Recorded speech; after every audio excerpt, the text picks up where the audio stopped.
Good evening, everyone. Good evening. Welcome to Money Mindset, Financial Literacy online seminar. Tonight is our first night. I'm starting to see some YouTubers come on. Welcome, YouTubers. Please share your YouTube link.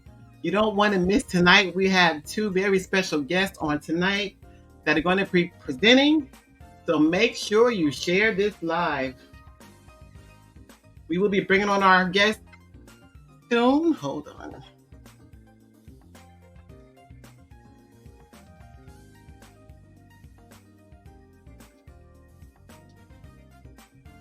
Hope everyone is having a good evening. Hope you're ready. I hope you brought your questions. I hope you have your notepad, your pen, so we can take some notes on tonight. Welcome. I'm seeing some Facebook viewers come on. Welcome, Facebook. Please share this live.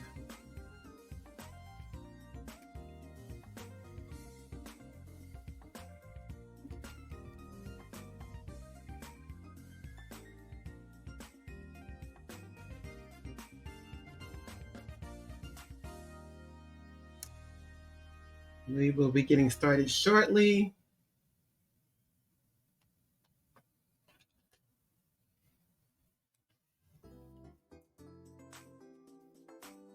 Hello, husband. My hubby's on.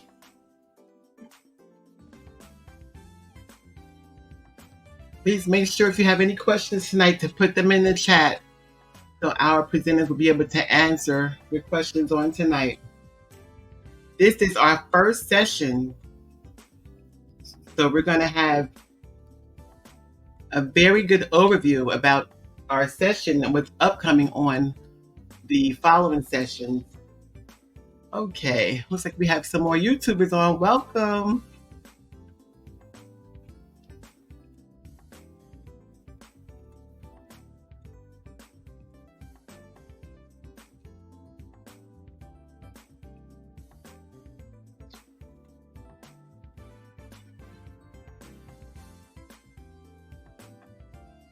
Okay, we're almost there, almost there.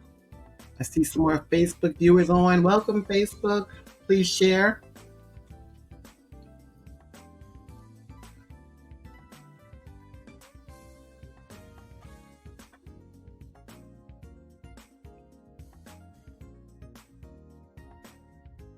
Okay, we're going to get started. So welcome everyone to Money Mindset. My name is Shirley Herring. I bring you greetings from There is Hope Outreach Ministries. This is a part of our Linking Professionals platform. And we have two wonderful presenters on tonight where we are going to be bringing them on. And first we have the one and only Afia Jean-Pierre. Did I say it right? Said it perfectly, Shirley. Perfect. And we also have none other than Mr. Ed Sanchez. And they are both from Manhattan, New York. I welcome you to Money Mindset on tonight. And what we are going to do first is we're going to have Afia to tell us a little about herself. And then I'm going to have Afia introduce Mr. Ed Sanchez. So it's on you, my dear. Okay. First off, Shirley, thank you so much for having us on this platform. There is Hope Outreach Ministry. We so appreciate you sharing this with us. I want to say hello and greetings to family, friends, associates, everyone who has come aboard to share this experience with us. Thank you so much for coming aboard.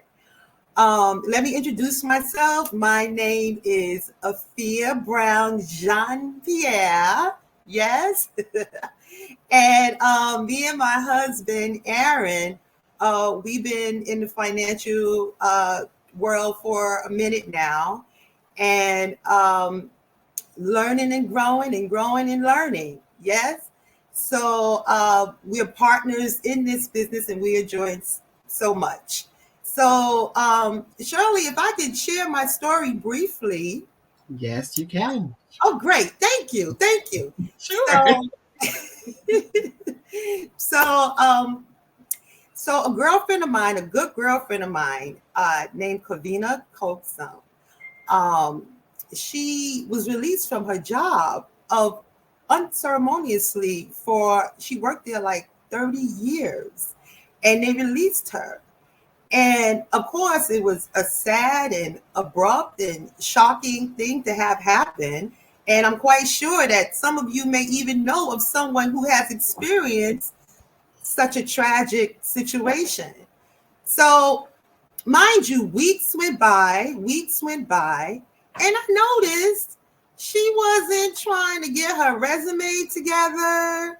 I noticed she wasn't looking on Monster or any of these other, engines for a job. I noticed she wasn't trying to borrow $5 from me, which I appreciated that. But I had to say to her, Kavita, what's going on? And she's like, what? And I'm like, what do you mean, what? I mean, what's going on? And she's like, well, I'm okay. And how are you okay? Well, once upon a time, I started paying myself first. So I started putting away every month a little something. I paid myself first. I forgot about it. And so years later, after this has happened to me, I looked at my account and I'm okay. So, woe is me. A little light bulb popped into my head, and I said to myself, you know what? You need to be in this kind of business that help people, that service people, to help them put things in place. So when these things happen to them, and even if it's not these kind of things, if a situation comes up that they want to buy a house or want to do anything, vacation, anything, you want to help people to put these type of things into place. So fast forward, I became a life insurance agent.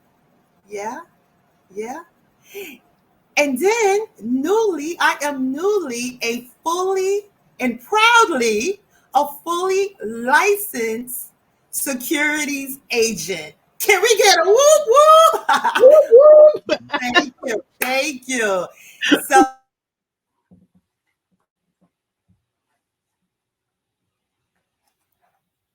that is my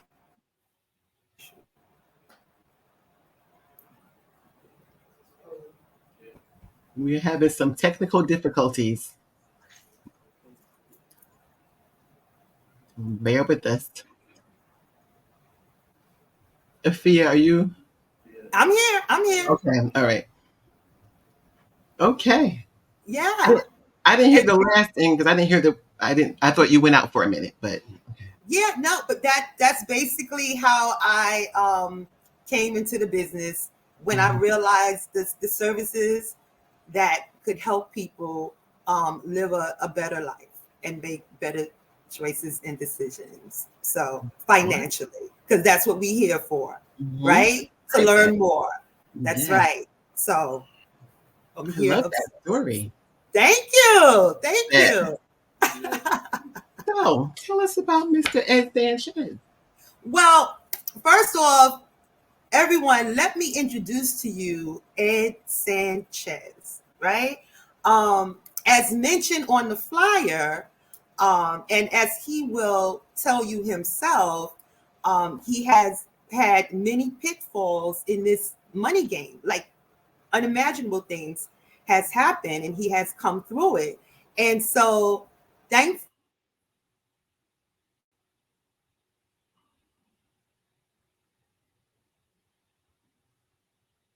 of experience. Everybody's back. Yes. Everybody's back? Okay, okay, awesome. So thankfully, the pitfalls that he has gone through, right? We have his wealth of knowledge, we have his experience, yes, and so we like you had said earlier, Shirley, get out your pads, get out your pens, and be prepared. I love it. Be prepared, to learn, to write, to have your questions ready, to put your questions in the chat as well. And once again, it is my pleasure, it is my honor to present to you Ed Sanchez. Take it away, Ed. Thanks, Afia. Thanks, Shirley. Just checking. Give me a thumbs up if you can hear me or okay. All right. I'm not going to take as much time as Afia did with a story, other than I'm 68 years old, 3 kids, 6 grandkids. So I've been around the block a few times. Grew up in East Harlem, and I'm a PK. I'm a preacher's kid. So obviously that didn't help me with my finances. My father could help me on a lot of things, but he didn't know what to do with his money, just like I didn't know what to do with my money. Okay. So I'm just gonna, we all know the situation that's happening in this country now, and there's a lot of people struggling, and a lot of people struggle because they just don't have the knowledge. Okay. I've been in the financial services, ready for this, 50 years. I started working on Wall Street on 1974. The first 25 years was in the back office, basically just pushing paper, doing accounting work, moving millions of dollars every day, but no idea what I was doing with my own money. I have clients now that are accountants that work at banks, and they still don't know how to handle their own money. That's just something that's not taught in schools anymore. Okay, we get a lot of math classes in classes, but we don't get any personal finance classes. So I basically, worked just like everybody else for 25 years in the back office. Was able to purchase my first home and move out. And if you're like me, I was just so surprised and happy that they approved my mortgage, that when I went to closing, every paper that they put in front of me, I just signed. I just signed everything, because there was a pile of papers, there was the keys to the house, and I'm saying, if I sign these, I get the key. So I had no idea what I was signing. I had no idea what kind of mortgage. I was just happy that I got approved. All I knew was what my monthly payment was, that I had to come up every month. And that's kind of my financial journey. Years after that, I said, you know what? I got a family. I got to get some life insurance. I bought the wrong kind of life insurance. Wasn't really investing because I had a good employee stock ownership plan at work. Okay. After 25 years, my company went bankrupt. So when the company went bankrupt, on the same day, not only did I lose my job, I lost my retirement plan, because all my retirement money was not separately invested. It was invested in the same company. When my company filed for bankruptcy, we were taken over by a company called Prudential. And what I noticed was that all the people like me that were in the back office, we needed to interview for a job at the new company. But at One New York Plaza, where my office was, there was about 30 limousines, and all those limousines were taking the stockbrokers to Tavern on the Green in Central Park, offering them jobs to stay. Okay, so I quickly found out that I was on the wrong side of the business. Okay, I wasn't on the income generating, I was on the supporting. And that's when I decided, hey, you know what? I'm going to start getting my licenses just like they got their licenses. So I got my insurance license. I got my investment license. I got all these licenses that I didn't know. I got my Series 6. I got my 63. I got my 26. I got my 65. Now, at the ripe age of 68, I'm studying for my mortgage license, because these are the licenses that I need to service my community. Okay, so I'm licensed in all these areas. Okay, handling millions of dollars of people's money, but my average account is 25,000. Okay, so I'm not a big hedge fund guy. I'm just helping ordinary people okay, get a handle on things. So I, and Shirley, I respect your platform, and I won't be too, but I'm going to just do a recap, and then we'll let you chat, and then we can go into some specifics. So I'm just going to hit a couple of different things, okay, tonight, to get things right. Okay. So would you agree, right, that we need to get our financial house in order, right? Most of us, our financial house is not in order. Okay, so we need to fix it. Okay, so in some of us, we need to rebuild, right? So using that in mind, just picture in your mind, right? A house, right? And the most important thing, right, is the foundation, right? So the foundation of the house. But before I get into that, let's just go into let's go into the first slide, Shirley, which is the take control slide. All right. Let's just go over the things we can't control and over the things that we can control, right? So we can't control the future of Social Security, right? Every election, they tell us about how young folks, might not get Social Security or will have to wait later, right? We all know we can't control our employer, right? I can tell you, I can attest to that, right? COVID proved that to a lot of people, okay? We can't control what the taxes are going to be. We can't control inflation. Wow, that's so prevalent now. On stuff just costs like double what we used to pay a couple of years ago, right? So we can't control rising costs, okay? And we can't control the risk of a single investment, right? I can attest to that. All my money was in my company stock, right? You could have all your money in one company, and if that company goes south, so does all your money, just like it happened to me, okay? So these are the things that you can control. You can control saving for retirement. You can't control other sources of income. A lot of, right? Side hustle used to be like a bad word. Now it's a good word. Everybody's looking for a side hustle, okay? Because most people need to make extra income, okay? Ways to reduce your taxes. There are ways that you can reduce your taxes, okay? Maximize your savings. We'll go into that. You can control saving more. And you can control diversifying your investment choices. It's amazing how many people I sit down with and they tell me they got a good plan at work. I says, great, awesome. What was the rate of return that your plan paid you last year? And you know what most of them say? I don't know. And you cannot afford to not know. Just imagine this. Imagine they passed a new law that your child gets a report card when they graduate from high school. We're not going to give any report cards out till they're age 18, right? Is that insane, right? You want to know at least a few times a year how your child is doing, right? You adults out there, when is the last time you got a report card? When is the last time somebody sat down with you and say, how you doing? How's your credit situation? How's your debt? How's your 401k looking, right? So what happens?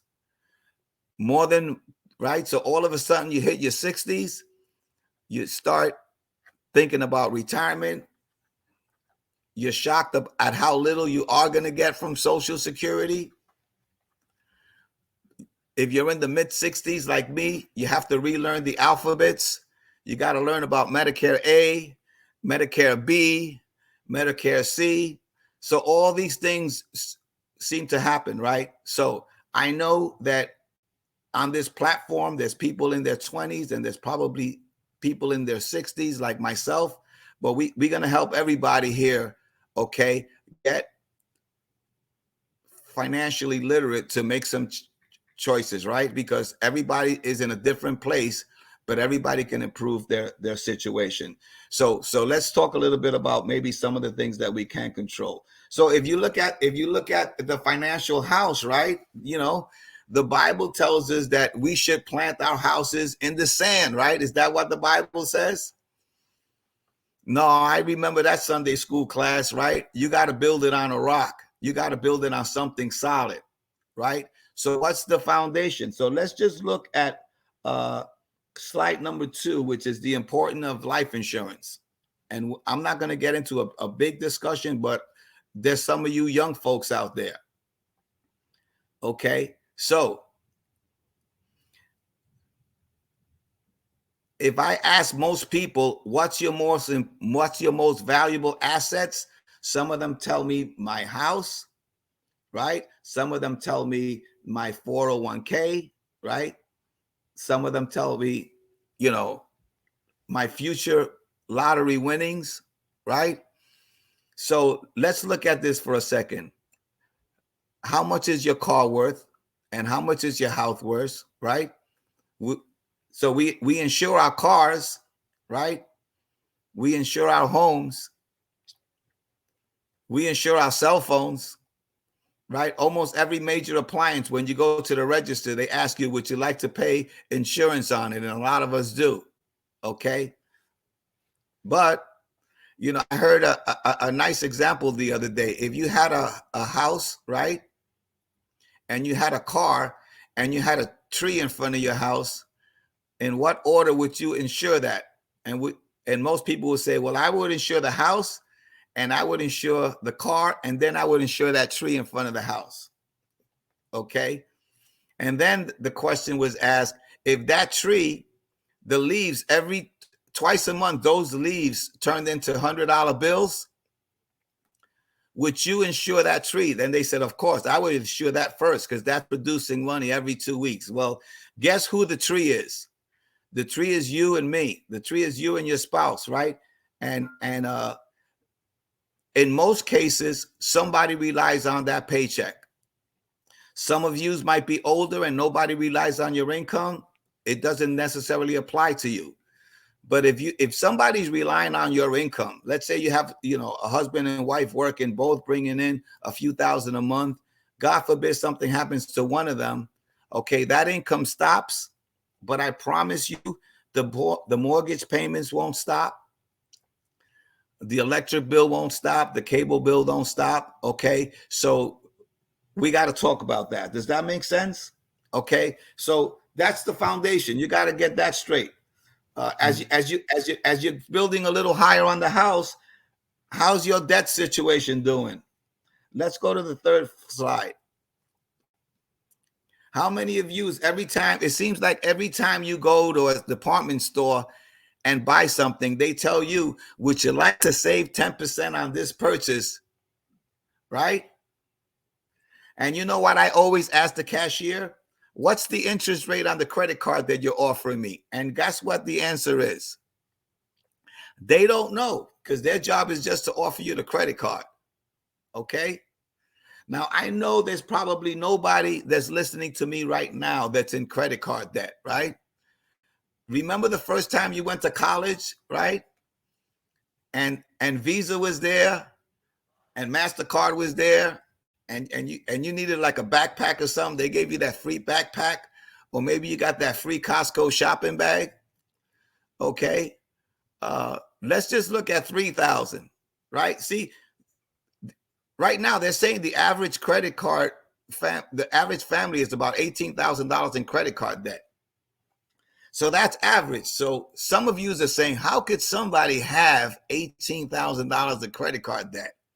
And some of you are saying, I wish I had only 18,000, because it's an average. So some of you have less, some of you have more. But right, you probably know this.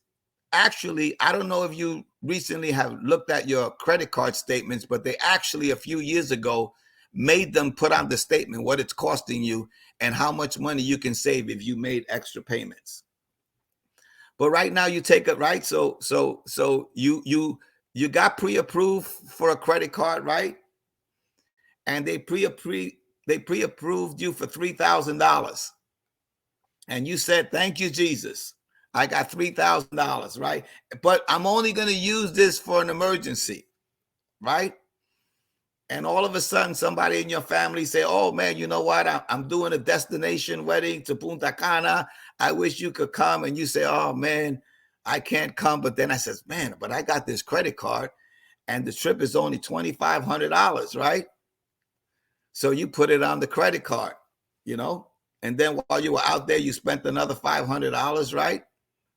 So look at what happens if you just make the minimum payments.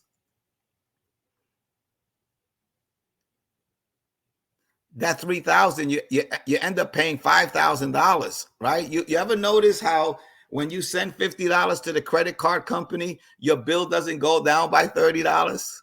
If you send 50, it will go down by $10, right? Because a lot of it, you know, the higher the credit card balance, the more is going towards interest. So we need to get a handle on that, and we'll talk about that, something specifically that you can do. Okay.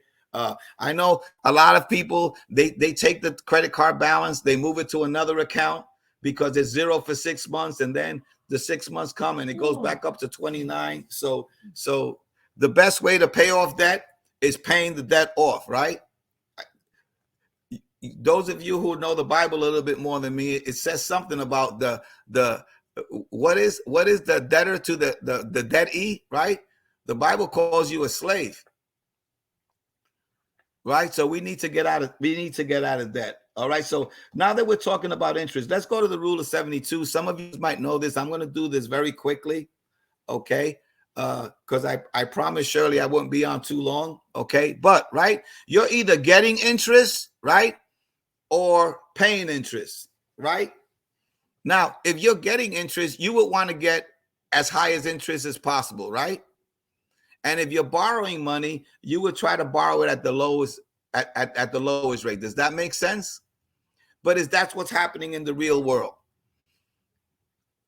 So if you have a bank account at Citibank, they're probably paying you about 1.5%, unless it's locked into a CD, right? But how much is that credit card?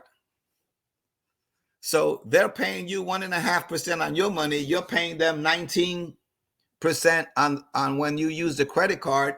You know, that's why the bank lobby looks a lot better than our homes, because I mean, look at the impact. So let's look at this example here. Okay, it's called the rule of 72. You can Google it. Basically, this is a format that if you take an interest rate and you divide it into the number 72, the answer to that is, how long does it take approximately for your money to double? Okay, so we're going to use 3, 6, and 12 because I don't like using decimal points. So we'll use stuff that goes in evenly, right? So 3 into 72 goes, right, 24 times. So that means your money would double every 24 years. Okay. So if you started at 0, so let's just say somebody had a baby, right? And you put $10,000 in their account. Okay.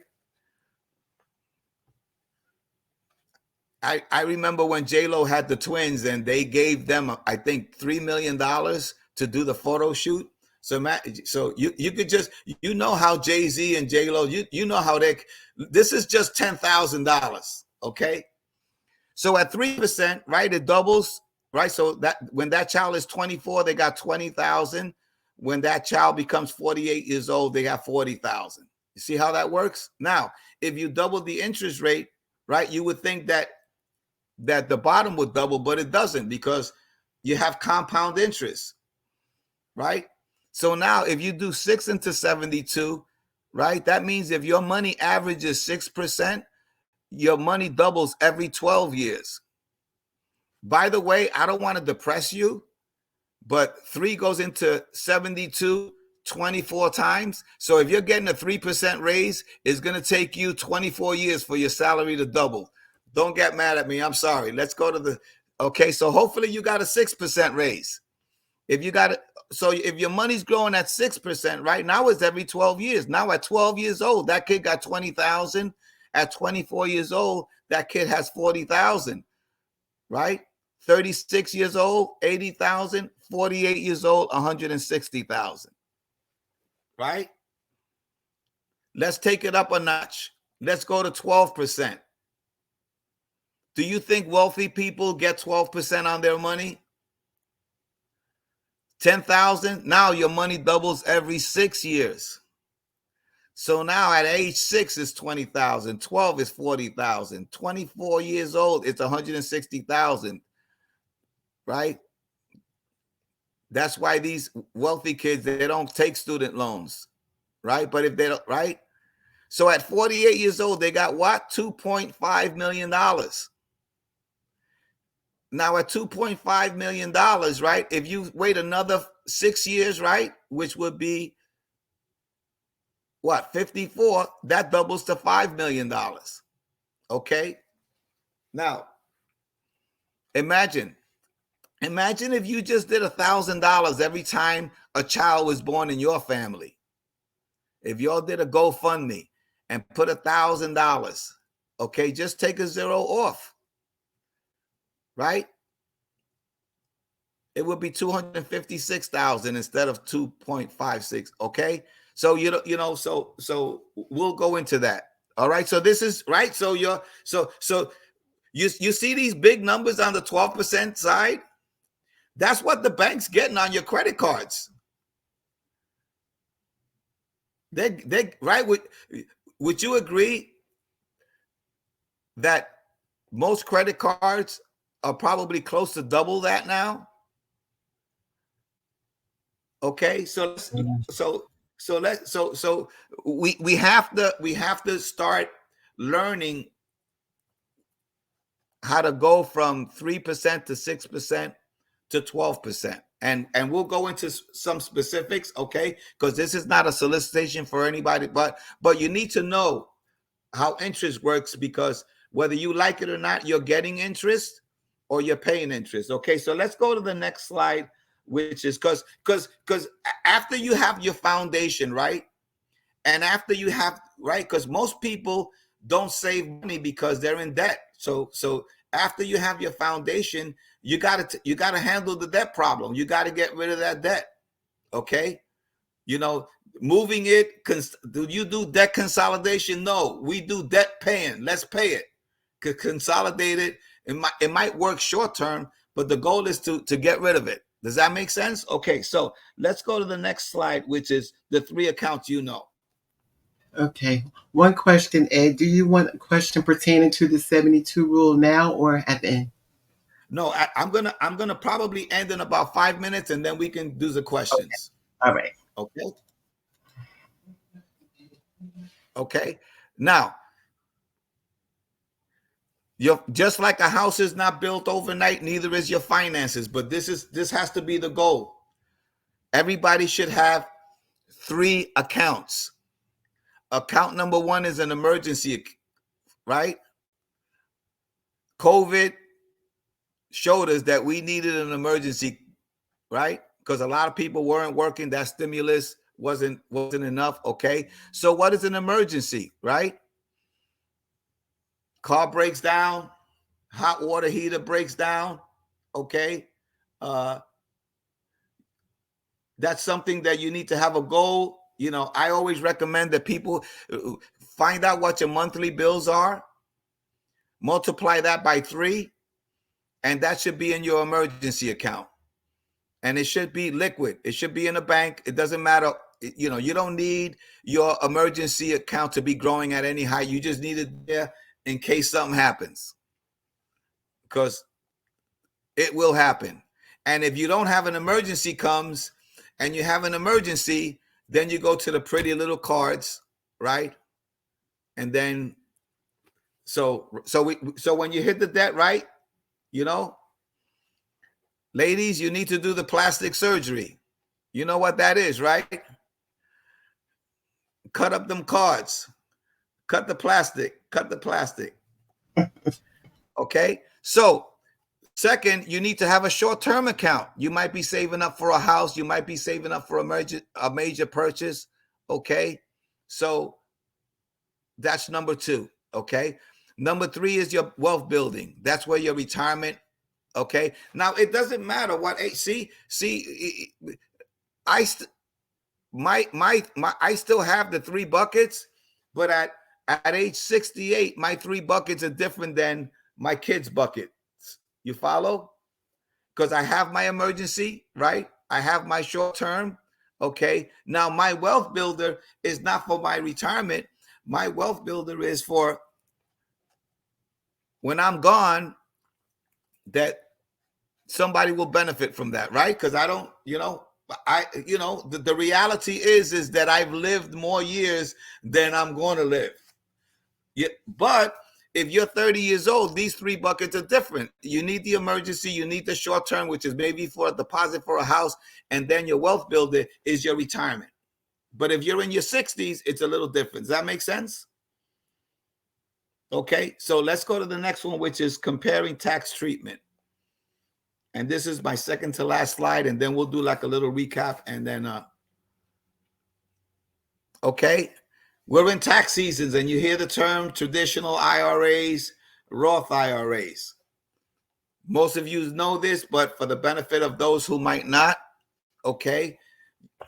And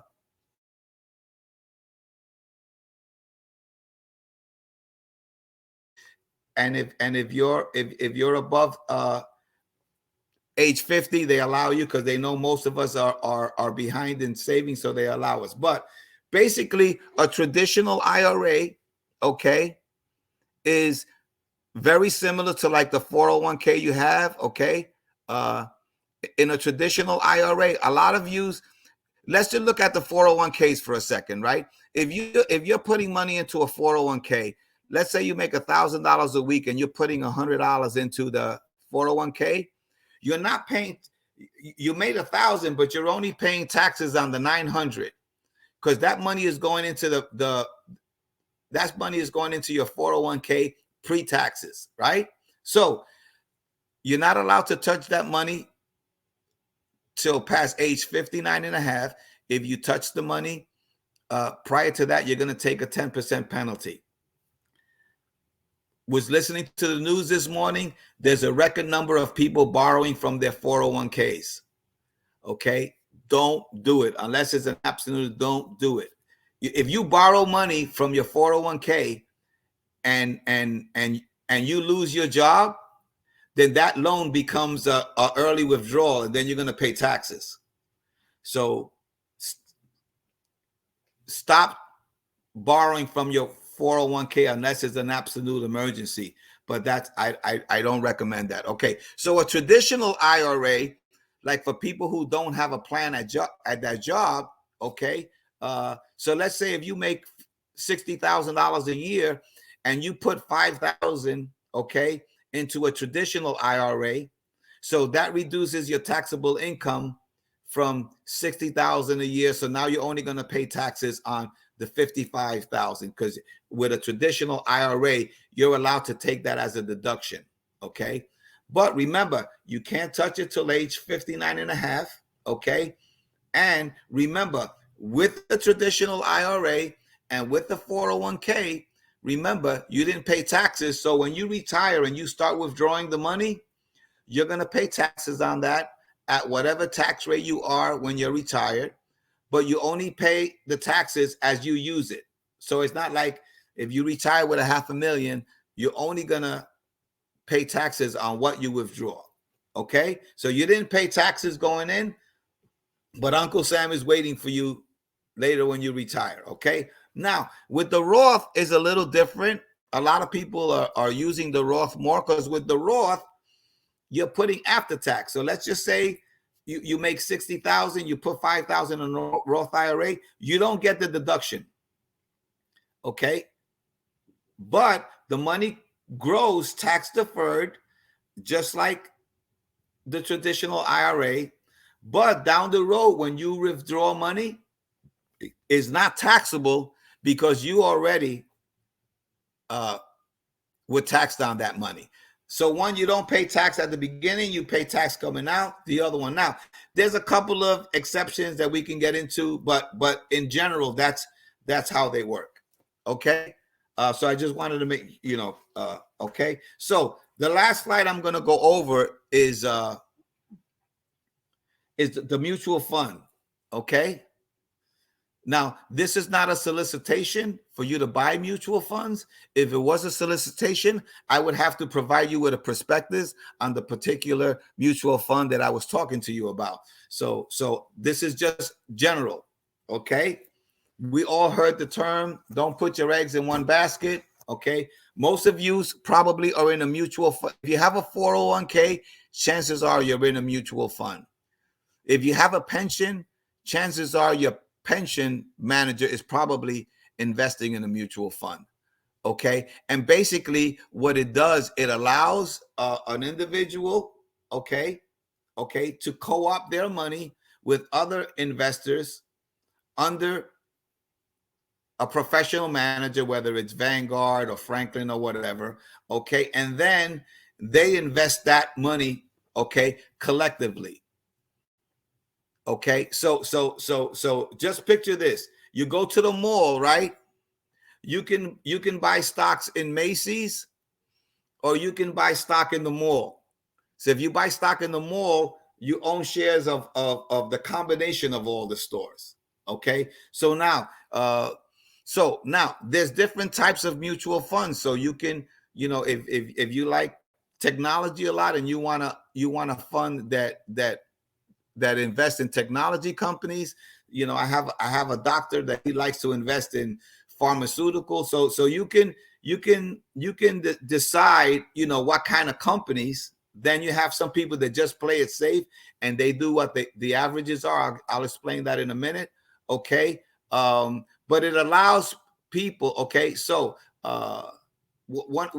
so there's 3 or 4 companies that I deal with that lets people start with as little as $25 a month. Okay, so you don't need a lot of money. Okay, if you do $25 a month and then a year later you increase it to $50 a month, and if you increase it and you let that compound. So one day we'll talk a little bit more specifically about this, and we'll talk into dollar cost average and specific. But I'm just trying to hit a few things, okay, and be respectful of the time. Okay, so just quick things that you hear on the news, okay?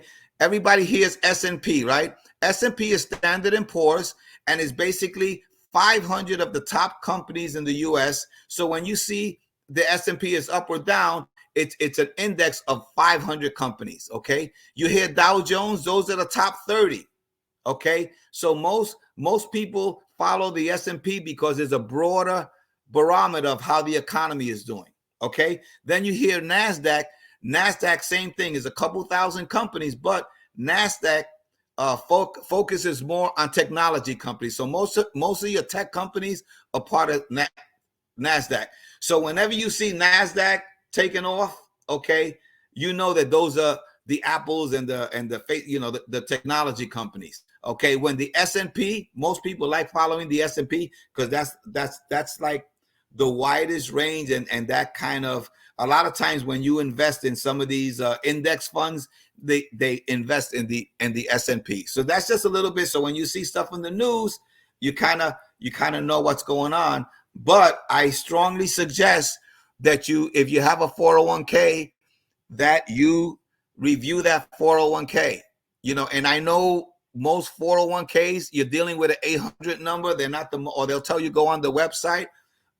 Later on, Shirley will put my contact. If you just need somebody to review it for you, there's no fear or anything. But if I can help somebody explain it to you, so at least I know when I sit down with clients, probably 7 out of 10 times, I usually recommend the change because, usually people make their decisions by the guy next door. Hey, which one did you pick? Oh, I picked this one. Okay, that sounds good. Or my cousin told me that this one's good. Or I saw on the internet that you should do this. And so, listen, this is money that you're going to be putting in every month for a long period of time. Make sure you get some good advice as far as that you're making the right choices. That makes sense? So I'm gonna wrap up there. I know that was it was kind of fast, but I just wanted to let you know that as we help you, we're gonna help you in different things, and we'll dive into, like, we'll probably do one just on life insurance and one just on investing, But I just wanted to share this with you, And you guys can follow up with Shirley and say, listen, we want to hear more about this, more about that. Now, if there's stuff on the chat, I don't see it. But if there's something that's on the chat, I could probably hang on and answer some questions for Shirley, being respectful of your time. Ed Sanchez, you are awesome. You are really awesome, Ed. I mean, you covered. Listen, let me just say this. I am a great financial planner because I've made every financial mistake. Grew up in the projects, didn't know nothing about nothing.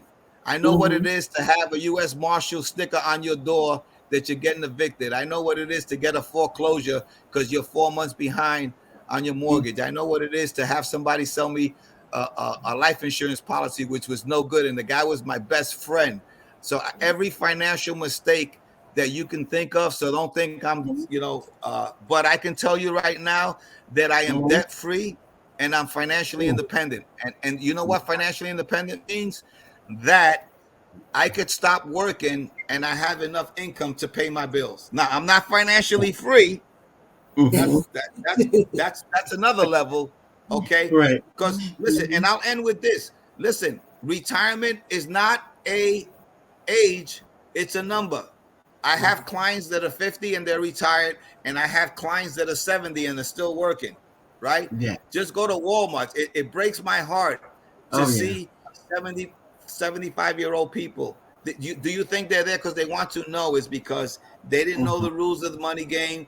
And hey, listen, my parents retired on 2 Social Security checks. So they okay. So I don't want you to feel, listen, so there's nothing that any of my clients can tell me that I probably haven't gone through myself. Wow. Awesome. Awesome. Well, we do have some questions coming in. We're going to start at the top. I'm going to ask Afia to read the first one. Where'd it go? Oh, okay. This is the one. Okay, so this question is from Earl James. And he asked, can I use the 72 rule for my personal investments, or does it have to be only at my job? That's his question. Well, that's a good question. No, it's for every, if you have a 401k, you are a participant.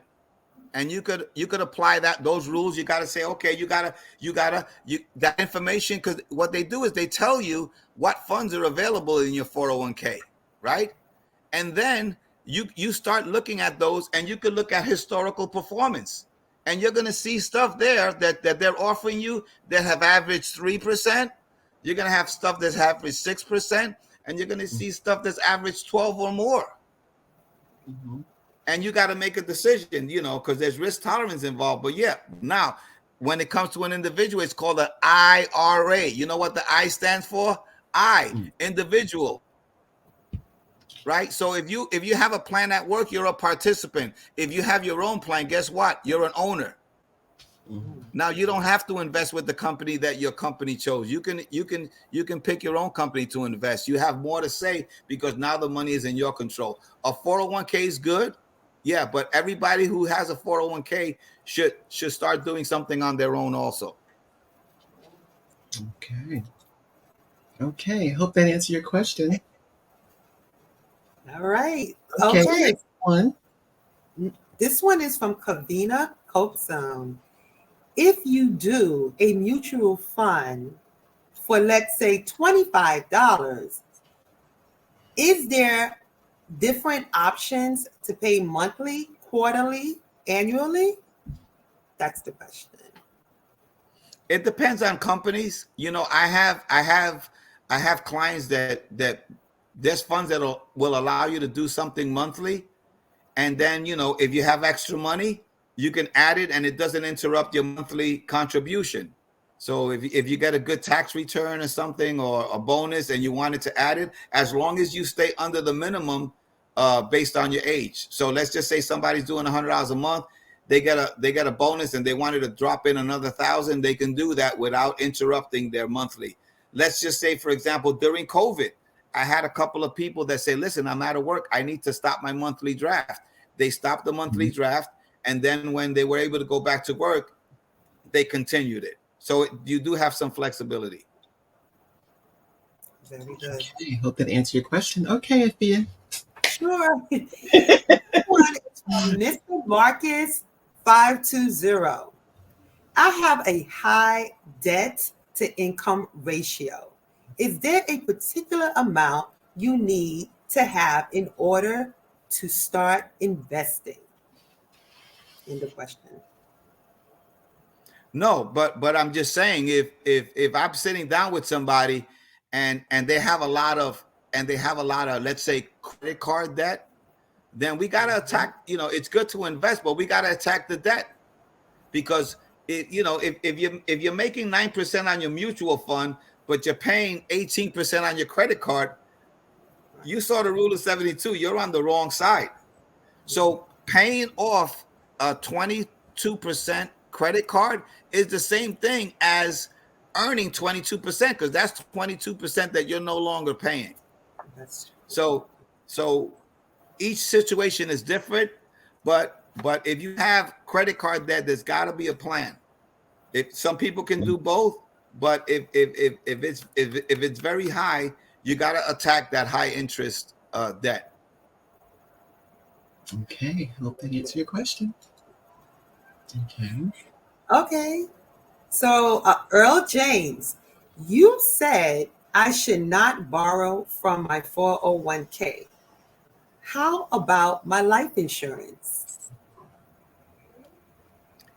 There's some life insurance that have loan provisions. I don't particularly like those, because when you borrow money from a 401k, the interest that you pay back, you're paying it back to yourself in the 401k. If you borrow money from your life insurance, that interest that you're paying doesn't go back to you. It goes to the insurance company. And if you were to pass away, whatever the face amount you had, so if you had $100,000 policy and you borrowed $20,000 and you passed away, your family gets $80,000. I strongly recommend that you don't mix insurance with investment. I think they should be kept separately. You look at companies, you have group health insurance, group life insurance, and you have a 401k. You don't see any bundling of investments and insurance by companies. We shouldn't do it as individuals. Now, there's some high-end clients that it might benefit, but that chances are they're not on our chat. Okay. All right. And our next one. Okay, this is from Kervin Heron Sr. My hubby. Where do I see the value of the American dollar? In this time frame? It's weaker than before, but I mean, if you're gonna compare it to the other currencies, it's still the most valued. Okay, as bad as we're doing, most of the other major countries are not doing as well either. Our inflation is starting to go down. Their inflation is still up. You see a big movement into crypto now. That's still that's a roller coaster that that I choose not to be on. But in the framework, in comparing to the rest of the world, as a matter of fact, they were just talking about it today. Listen, we got a lot of problems in this country. You think you got a bad credit card problem? We're paying billions of dollars just in interest. They don't. So they the problem is that I don't have a machine that I can print money at home. The government does. Imagine if you had a machine, every time you needed money, you can just go print it. And they just continue to print money. And sooner or later, they got to pay the piper. So hopefully they can become fiscally responsible, just like we have to, right? When we don't have the money, we got to tell the kids, hey, there's no money. The government says, because all this stuff that you see happening now, money to Ukraine, money where, money, that's on a credit card. So Help us, Jesus. Yes. Yes. But if you compare us to the rest of the country, I mean, some of you might have traveled more than myself, but it's still the best economy. Yes. Very Okay. good. Earl Jones says, thanks, Ed. Okay. Okay. Another question from Okay. Is real estate still the most appreciative investment versus other items of asset? I won't. I think most. I think obviously the only thing with real estate is when it comes to investments is like generic. When it comes to real estate, it's geographical. Okay, Florida real estate is going through the roof because a lot of people are going to Florida. Texas real estate is so a lot of it is geographical, but it's still. I mean, it's still a viable asset. There's years where the real estate market outproduces the market, and there's years where the market outproduces real estate. But I think historically, the stock market outperforms, but it varies. If it does, it not by a lot, but a lot of it is geographical. A lot of it is geographical. If you could buy if I buy a house in Arkansas, it's probably going to be cheaper than Old Bridge.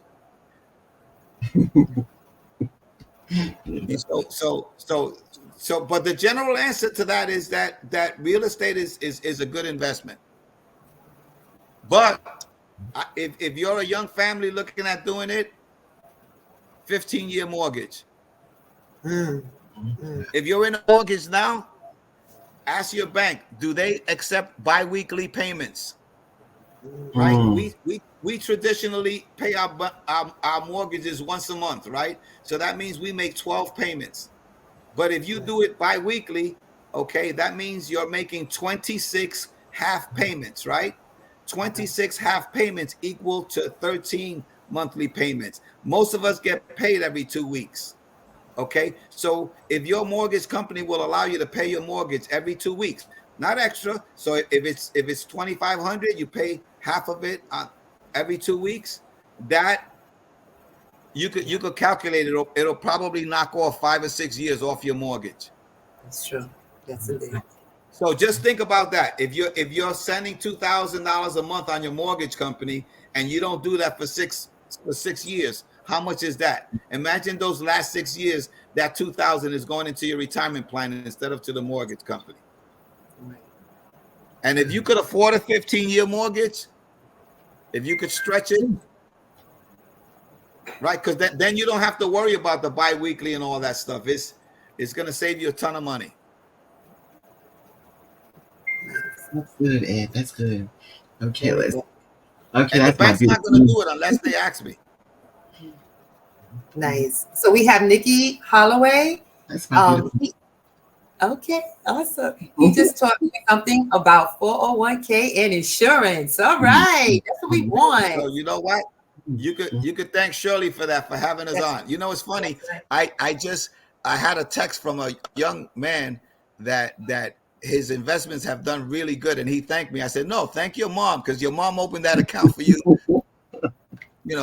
15 years ago. Okay, and this is from Regina. Okay, we have Regina here.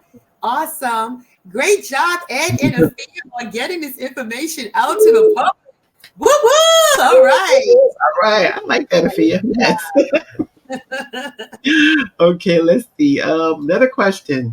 Ooh, my husband, he's busy today. All right, awesome. What advice would you give to a young enlisted service member? Well, first of all, I want to thank you for your service. Yes. Okay, my son's a veteran also, so I salute you. Okay, but it really would depend whether the young enlisted serviceman, whether you're single, whether you're married, whether you have young kids, it would advise you. But here's my advice to young families, okay? Learn how to live on 80% of your money. Mm. The first 10 goes to who? Pay yourself. The first 10 goes to the Oh, Lord, no, tie. That's right. right? Whether it's a church or whatever, right? Right. The second goes to you and your family. Yes. And then learn how to live on 80%. If you can learn how to live on 80% of your money as a young person, you'll be okay. And get good advice on how to do that 10%. That's good. Yes. Okay. I still prep while I was in credit card debt, I never stopped tithing. That's important. That's right. And the rate of return on that, it's off the charts. Forget about the rule of 72. Yes. Yes, you're preaching now. Okay, let's say bi-weekly payments, good advice. Yes. Okay. Now, some banks might do it. Some banks no. Some banks might charge you like a service fee to do it, but the service fee is it's well worth it. They might charge you like $15 per transaction, but it's worth it. Okay. Let's see. All right. Who's this? Yes, biblical principle. That's right. So I have a question. All right. Let me fix my collar. Okay. Caller as well. Now you have mentioned about how you these credit card agencies, they offer you 18%, 18 months with zero interest. Like, do they get that money back after those 18 months, like somewhere? Do they get that money back? Listen, they know that most people will still carry a balance. Okay, now, but just to make sure, if you notice, they're going to charge you, most of the time they'll charge you 4%. So let's just say you have 10,000 somewhere, and they say, hey, you can move that over here and you won't have to pay interest for 18 months. So, but they're going to charge you 4% up front just to cover their costs, right? And they know that in 18 months you still have a balance, and then all of a sudden, boom, you're back to 28%. You know? Now, I mean, it's in some cases it makes sense. You know, if you know you got some money coming in or whatever, so in some cases it makes sense. But listen, banks don't, you know. You know why the government takes their taxes from our paycheck? Because they know if they didn't take it, we wouldn't pay it. Yeah. Pretty much. Yeah. You know, I mean, I'm self-employed. So you know when they get my taxes on the 15th, why am I going to send them money earlier? Now you got estimated tax and all that. Wait, you know what? I don't want to get anybody in trouble. You know, pay your tax. I understand, you know what I'm saying? But you know, everybody gets excited about getting a tax refund, and I understand that. But if you got a tax refund, all that means is that you pay too much. It's a refund. They didn't give you anything. They just say, hey, you gave us too much here. And they give it back to you with no interest. You know what I'm saying? So if every year you're getting like $5,000 in your tax refund, why don't you just invest like $500 a month, and then at the end of the year you get nothing, but you got $6,000 in your Wow. in your 401k or in your IRA. Oh, and we're gonna have to have a conversation after this. Okay, we have more questions coming in, and let me know if you want to go through all the questions tonight, or We're already over an hour. I'm gonna have to charge you time and a half. Fine. I'm only kidding. You do owe me lunch. Remember that. You and Afia. So, Okay. Afia, there you go. Oh, that's right. We owe you. That's right. Go ahead. Well, this is from Angela by way of Cavina. So if we have a 401k and need to borrow, what should we do? Rely on our emergency fund or take out a bank loan or save more? Well, save more, You know, but I'm saying the 401k should be a last resort. Okay, that's why you should have because listen, if you have an emergency fund, chances are you're not going to need to borrow from your 401k. You know what I'm saying? But it's just we just have this. A lot of it just borrow it because we can. You know, there's so many people that borrow from their 401k, and it wasn't really, you know, I have people that borrow from their 401k because the debt got out of control, and I understand that. But remember, if you lose that job or something, then that doesn't become a loan anymore. So I would do it as a last resort and pay it back as quickly as possible. But it's you know, work on that emergency fund, you know. Okay. And here we have another question. Okay, you're busy tonight. Oh, okay. So this is from Angela Holmes. If we have a 401k and need to, I'm sorry. It's the same type of question. Okay, sorry. Yeah. All right, here we go. Okay, go ahead, Senior. What would be a good dollar amount to consider having when retiring if you're retired at 67? Well, that all depends on how old you are, right? If you're 60, right? If you're 30, you're gonna need more money than somebody who's 60 because there's a little thing there called inflation, right? So this is the way inflation works. Your first brand new car will cost you about what your grandmother paid for her house.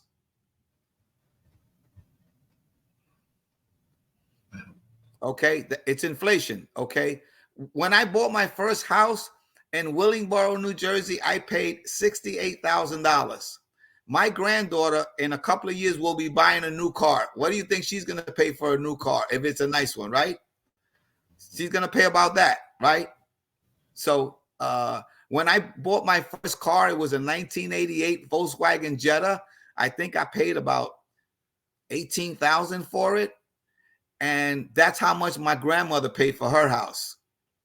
So the younger you are, the more money. So now, listen, retirement historically was we call a three-legged stool, right?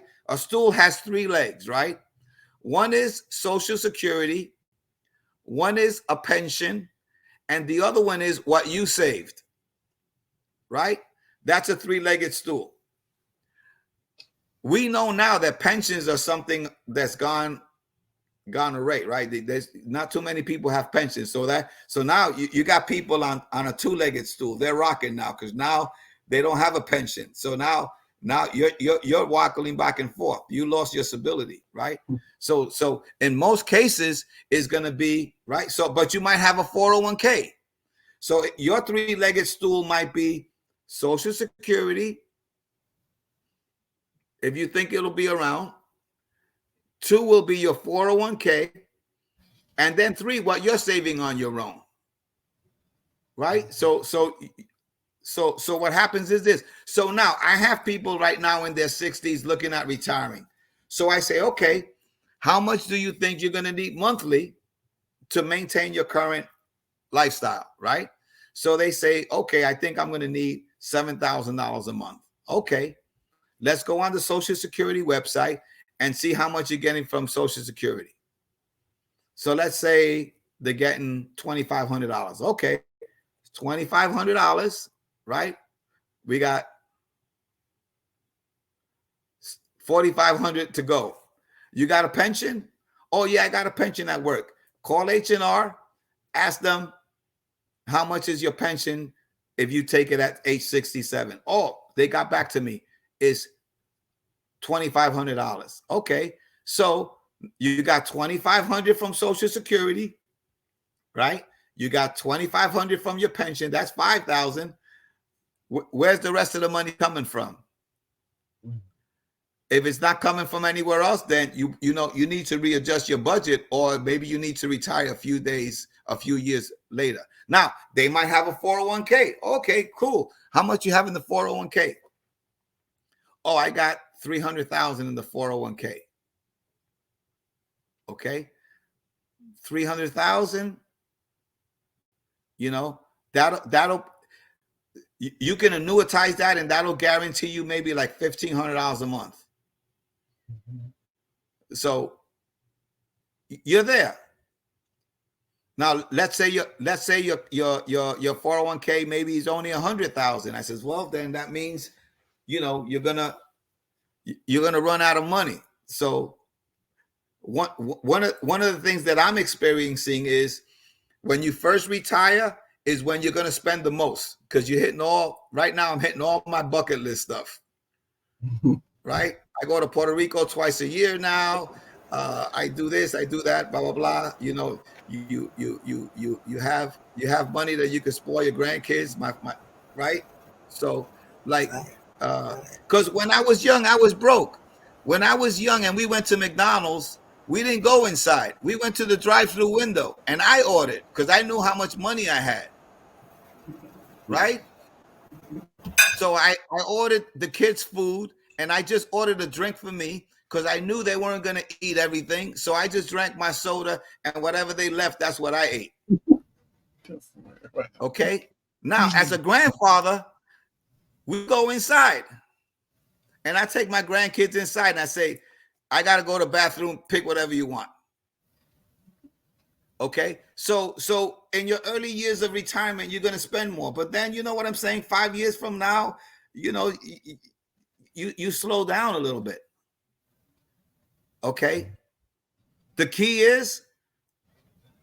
to a good retirement is stay out of debt and stay healthy, because bad health will really, you know, in addition to the physical stuff, financially, it could really hurt you.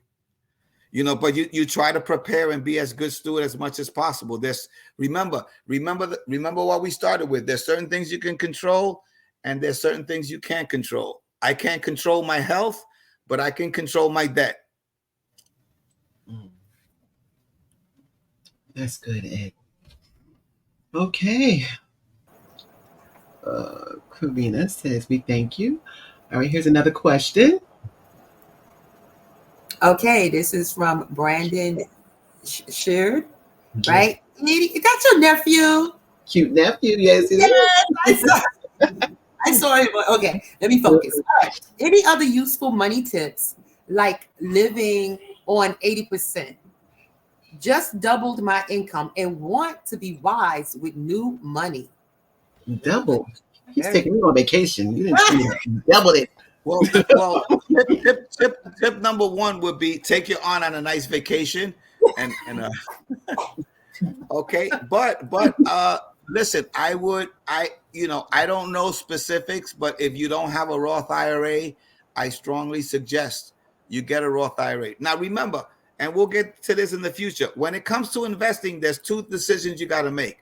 One is, what kind of account are you going to have it in? Is it going to be a traditional IRA? Is it going to be a Roth IRA? Is it going to be a TOD, which is a transfer on death account? Is it going to be an UTMA, you know, uniform to minors? You might want to open an account for a child. You might want to do a 529 that specifically. So there's a lot of different accounts. So the based on what you want to do, decision number one is, what account do I want to open? And it might be multiple ones. Decision number two is, what kind of portfolio am I going to have in that account?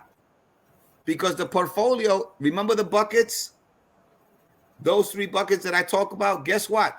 Those three buckets, if you were going to put money, it's three different portfolios. You don't invest the same way, right? So the money that goes in bucket one and the money that goes in bucket three are you know, they're totally different portfolios, because one is short term, one is midterm, and then one is long term. So you gotta invest accordingly. The shorter term you have, the more conservative investor you should be. See, when I was 20 years old, right, I loved the roller coasters. Woo! Right? So when you're 20 years old, You don't mind the stock market like this. But now I gotta, I'm like this. I take the rides that go like this. Yes. So this is the kind of investment you should be. It still goes up and down, but not like when you were 20 years old. When you're 20 years old, the market could be up 30, it could be down 30. It don't matter. Just stay in long term and you'll be okay. So for young persons, the longer you stay in the market, the less chance you have of losing money, because it's time. It's not timing in the market, it's time in. Everybody's trying to time the market. Most of the time you lose, but the longer you stay, that means the ups and downs. All right, because this is one thing I could promise you about the stock market, that it's going to go up and it's going to go down.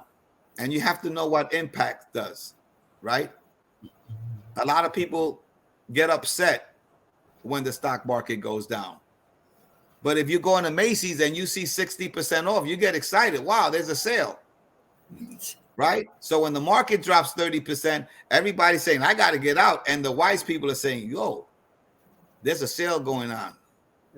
So when everybody else is selling, they're buying. Okay. Dropping jewels. Yes. You're making this old guy work too hard. Oh, you can handle it. You can handle it. Wow. Okay. So the younger you are, you have time on your side, the more aggressive you should be. If you're middle age, you want to be like what we call a middle. Okay. So having a four-legged stool would be a luxury. Yes. If you have a pension and a 401k and Social Security and your own IRA, that means if one of the stools break, you won't fall. Yeah. Awesome. Yes. Okay. See. That's right. Okay, so we have Mr. Marcus 520 again. What are the prerequisites to becoming an investor broker and a mortgage broker? Well, one, you gotta find a company that'll sponsor you. If you know somebody that's interested, they can give me a call. Two is you have to have a clean background record. Unfortunately, if you have a felony, chances are the state. This is a industry rule, right? Because remember, in the area of life insurance, each state has their own agency. So, for example, if I'm licensed in New York, I'm governed by the state of New York Department of Financial Services. Investments is different. Investments is national. It's overseen by the federal government. Okay, mortgages used to be governed by the different states, but because of the mortgage debacle, the federal government took over. So now mortgage brokers are federally overseen. But you have to take a class, you have to pay a test, you have to take a test, pass the test, and you have to do it through somebody who will sponsor you to get in. But they will do a background check, fingerprints, the work. So if you know somebody, they can forward your info to Shirley, and I could give you some specific on that. What? Okay. Just like I started. I mean, I started this, when I said, you know what, I don't want to work for anybody else no more. I did that, done that. It didn't work out. If I'm going to fail, I'd rather fail on my own and not do a good job. And then the company went out. So I've been on my own for a little bit now. Okay. But the good news is most of the tests are multiple choice, no math. That's what got me in. When they told me the test was multiple choice, no math, I said, okay, I'm in. Now on the investment license, you get a few math questions, and on the mortgage, but not too many. So you don't have to be a math wizard. And they give you the answers. You just got to pick the right one. Okay. Okay. Because I just have my PhD. Shirley, you know what the PhD is, right? I got my PhD from Julia Richmond, public high school diploma. All right. I love it. We got Brandon who says, thank you. Thank you. Very informative. I'll put it to use after taking my aunt on a vacation. Yes, I'm ready. I'm ready. I can read the ha-ha part. Yeah, little sweet nephew. Okay, let's see. Another question. Okay, we got Heron again. Explain how the existence of annuities work, especially in today's market. Do annuities still exist? Yes, the annuities still exist. There's been a lot of changes in annuities the last couple of years. Okay, one of the not getting so specific, but basically, an annuity is actually an investment, but it's an insurance product. So it's almost like having insurance on your investment. Okay, historically, they had gotten a black eye because their fees were very high. But in some cases, they still make sense, and the fee structure has changed a lot. I mean, I have some clients that are in annuities with no fees. So and obviously, I checked it before I said, wait a second, no fees. But yes, no, but there's different. Not normally what happens is some people, if they have like when you hit the lottery, they say, do you want a lump sum or do you want monthly payments? Well, some people, when they retire, they have a lump sum and they're afraid they're going to spend it too fast. So they'll put it in an annuity and the annuity company sends them a monthly check. So at least they know they won't run out of money. But they still exist, but the whole landscape has changed. There's probably about 7 or 8 different. There's some that I recommend and there's some that I don't. But everything is it depends on the individuals. But I do some stuff with AXA. I do some stuff with Bright House, Lincoln Financial also. But they all specialize in different things. So depending on my clients, some of them use one company because they all have their uniqueness to that. A lot of 401ks are in annuities. But if somebody has something specific, or I could even in the future, I could have one of the annuity guys come and maybe do a 15-minute class on annuities. I can have Bright House or Equitable come and do a little presentation for you guys. We could probably, because as you get older, that's something that people consider. If that's something that, basically, if there's something that you want a little bit more emphasis on, let Shirley know and we'll try to get that in. Okay. This is from Angela Holmes. Great information. Have me thinking about a Roth account now. All right. Great job. All right. Okay. Yes. Call Afia. She just got her securities license. She can open one up for you. And there's her information right there. Okay. Awesome. Perfect timing. Okay, so this is going to be in the chat so everybody can see your information, how to contact either one of you. And I thought that was the last question, but we have one more. So we're going to take this one question. Okay, there we go. Okay, yeah, good question. Okay, so the maximum contribution. Okay, this is from the Cola. Oh, she was frozen. The maximum contribution. It depends on your age. I think it's either 7,000 or 7,500. Okay, and you have until April 15 to make a contribution to last year. So you can still make a contribution to your 2023 IRA as long as you do it before April 15th. You have that. So I have some clients that they do monthly and they'll call me. Hey, listen, how much did I put in? How much more can I put in? I have one client in April. She always gives me her IRA because she wants to take it off her taxes because she has a traditional one.